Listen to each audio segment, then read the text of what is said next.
Bismillahirrahmanirrahim. Assalamualaikum. Saya Dr. Umar, seorang penyimpan emas bawah Polygon. So hari ini saya nak kongsikan satu amalan untuk murah rezeki, insyaAllah. So dalam Al-Quran Allah Subhanahu Wa Taala ada berfirman, A'udzu minasyaitonirrajim. Faqultu astaghfiru rabbakum innahu kana ghaffara. Nabi Nuh AS berkata, wahai kaumku, mohon ampunlah kepada Tuhan kamu, yang ini beristighfarlah atas dosa-dosa yang kamu pernah lakukan.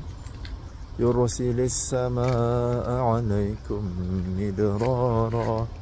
Nescaya Allah Subhanahu Wa Taala akan menurunkan hujan rahmat ke atas kamu semua. Wa yumdidukum bi amwal. Dan Allah akan kurniakan kamu harta, wa banin, dan anak-anak, wa yaj'al lakum jannat, dan taman-taman yang subur menghasilkan buah, wa yaj'al lakum anhara, dan Allah akan kurniakan kepada kamu banyak sungai yang mengalir.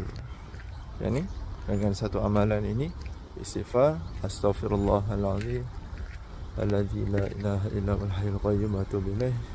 Itu yang panjang. Kalau yang pendek, astaghfirullah. Kalau yang pendek, Allah ampunilah aku. Asma'i. Amalan yang sangat mudah, tapi dia pembuka pintu rezeki. Itu adalah janji Allah Subhanahu Wa Taala dalam Al-Quran melalui kisah Nuh, Nabi Nuh alaihi salam. Alright. Assalamualaikum.